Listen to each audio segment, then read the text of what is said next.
সংসার মানেই হচ্ছে মানিয়ে নাও, না হলে মেনে নাও। সংসারের সব কিছু সাথে নিজেকে মানিয়ে নিতে শিখতে হবে। যেই নারী সংসার সব কিছুর সাথে নিজেকে মানিয়ে গুছিয়ে নিতে পারে, সেই কিন্তু প্রকৃতপক্ষে সুখী হতে পারে। আর যদি মানিয়ে নিতে নাও পারে, তাহলে কিন্তু বাধ্য হয়ে সব কিছু মেনে নিতে হয়। আর মেনে নিতে গেলে দেখা গেছে সংসারের অনেক অশান্তি, অনেক ঝামেলা, অনেক কিছু পোহাতে হয়। তার থেকে বরং নিজেকে সব কিছুর সাথে মানিয়ে নেয়া, খাপ খাইয়ে নেয়া। আসসালামু আলাইকুম আমার ইউটিউব পরিবারের সদস্যরা, সবাই কেমন আছেন? আশা করছি দেশ ও দেশের বাইরে, কাছে কিংবা দূরে, যে যেখান থেকে আজকের এই ভিডিওটা দেখছেন বা দেখবেন, সবাই ভালো আছেন। আল্লাহর অশেষ রহমতে আমিও বেশ ভালো আছি। চলে আসলাম আবার একটা নতুন ভিডিও নিয়ে আপনাদের মাঝে শেয়ার করার জন্য। আশা করছি বরাবরের মতো আজকের ভিডিওটা আপনাদের কাছে একটু হলেও ভালো লাগবে। তাই অনুরোধ করছি, প্লিজ একটা লাইক দিয়ে সম্পূর্ণ ভিডিওর সঙ্গে থাকুন। দেখতে দেখতে হয়তো ভিডিওর কোনো একটা অংশ আপনার কাছে ভালো লেগে যেতে পারে। এই তো দেখুন, এই ভিডিওটা ছিল বৃহস্পতিবারের সন্ধ্যায়। আমি বিরিয়ানি রান্না করব শুক্রবার সকালে, সেই জন্য আগাম প্রস্তুতি নিয়ে রাখছি, যাতে করে শুক্রবারের সকালটা অনেক আরামদায়ক হয়।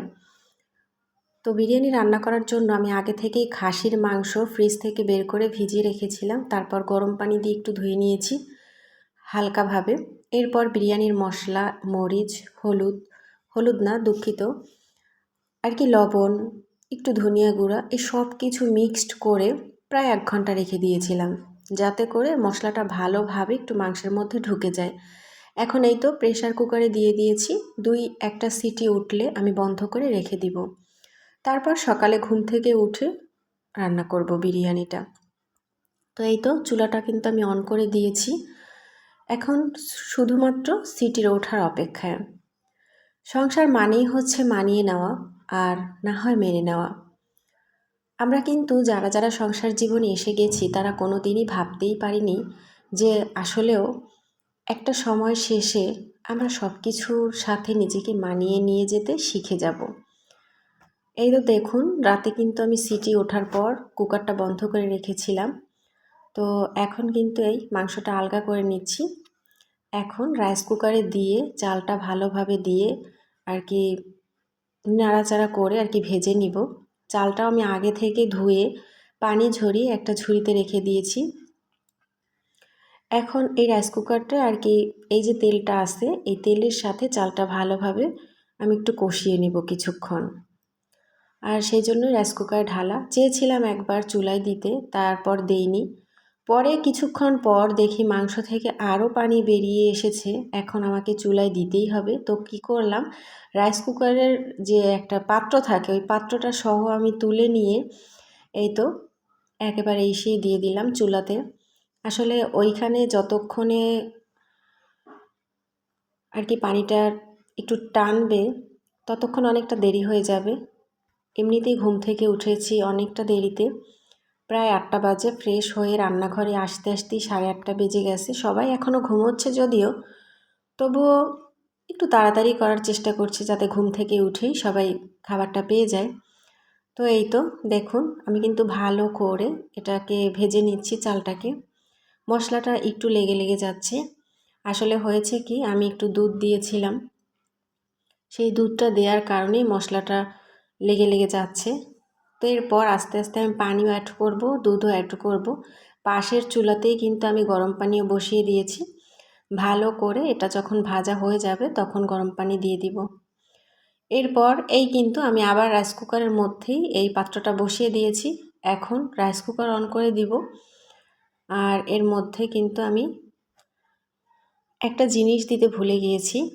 সেটা দেখি তো আপনারা কে কে খেয়াল করে আমাকে বলতে পারেন যে আমি কোন জিনিসটা আজকে এই বিরিয়ানিতে অ্যাড করিনি। সেটা আমার বাসায় ছিল না, সেজন্য দেয়া হয়নি। তো এই তো বসিয়ে দিলাম। শুক্রবারের জুমার দিনটা কিন্তু আলহামদুলিল্লাহ অনেক ভালো কেটেছে।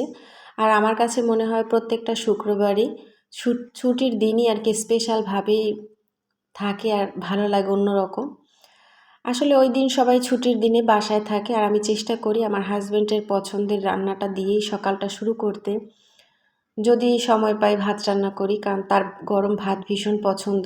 সকালবেলা ঘুম থেকে উঠে। সে রুটি কিংবা পরোটা একদম পছন্দ করে না। তো মাঝে মাঝে চেষ্টা করি একটু খিচুড়ি রান্না করতে, আবার মাঝে মাঝে চেষ্টা করি বিরিয়ানি রান্না করতে। তো ফাইনালি কিন্তু আমি রাইস কুকারে বসিয়ে দিয়ে আসলাম। আর এই যে রাতের যে থালাবাটিগুলো ছিল সেগুলোকে আমি এখন গুছিয়ে নিচ্ছি। এখন রাইস কুকারে বিরিয়ানিটা হতে থাকবে, এই ফাঁকে আমি আমার যে অন্যান্য কাজগুলো আছে সেগুলোকে সেরে নেওয়ার চেষ্টা করব। তো দেখতে থাকুন। এই পর্যন্ত কারা কারা এসে গেছেন আমার সাথে জানি না। তো নতুন কোনো বন্ধু যদি আমার সাথে এই পর্যন্ত এসে থাকেন কিন্তু একটা লাইক দিতে এখনও আপনারা ভুলে গিয়েছেন, তবে অনুরোধ করছি প্লিজ একটা লাইক দিয়ে দিবেন, কারণ আপনাদের একটা লাইক আমার এই ভিডিওটা অন্য আরও অনেকজনের কাছে পৌঁছে দিতে সাহায্য করে। আমি অনেক উৎসাহ পাই, যেহেতু আমি ছোট্ট একটা নতুন ইউটিউবার। আমার পথে এগিয়ে যেতে, আমাকে স্বপ্ন পূরণের পথে সাহায্য করতে আপনারাই পারেন। তাই আপনাদের হাতেই সব কিছু। আপনারা একটা লাইক করে দিবেন, ভিডিওটা ভালো লাগলে ভিডিও সম্বন্ধে একটা সুন্দর কমেন্ট করে দিবেন। আর যদি বেশি ভালো লেগে থাকে তাহলে চাইলে আত্মীয় স্বজন বন্ধুবান্ধবের সাথে আমার ভিডিওর লিঙ্কটা শেয়ার করতে পারেন। এতে করে আমি আমার স্বপ্ন পূরণের পথে একটু ধাপ করে আর কি এগিয়ে যেতে পারবো। তো যেটা বলছিলাম, সংসার মানেই হচ্ছে মানিয়ে নেয়া বা মেনে নেয়া। আসলে আমরা যখন বিয়ে হয়ে শ্বশুরবাড়িতে এসেছি, আমরা কি কোনো দিনও ভাবতে পেরেছি যে নিজেদের শখ আহ্লাদ, চাওয়া পাওয়া, মতামত সব কিছু দূরে ফেলে রেখে অন্য আরেকটা বাড়ির মানুষের সব কিছু চাওয়া পাওয়ার দাম দিতে হবে, অন্য মানুষের মতামতের দাম দিতে হবে, অন্য সবার কথা মেনে চলতে হবে আমাকে, কিন্তু আমার কথা শোনার মতো বোঝার মতো কেউ থাকবে না। বুঝিনি তো। তারপরও মানিয়ে নিতে নিতে 20টা বছর কেটে গেল।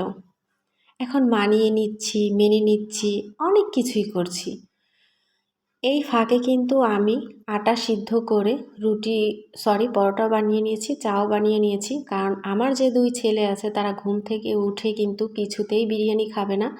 ঘুম থেকে উঠে তারা শুধুমাত্র আর কি চা পরোটাই খাবে, পরে বিরিয়ানি খাবে। তো এই ভিডিওটা ছিল অনেকক্ষণ পরের। আমি কিন্তু এখন খেতে বসবো। আপনাদের ভাইয়া খেয়ে চলেও গেছে নিচতলাতে তার বাবা মায়ের সাথে দেখা করতে।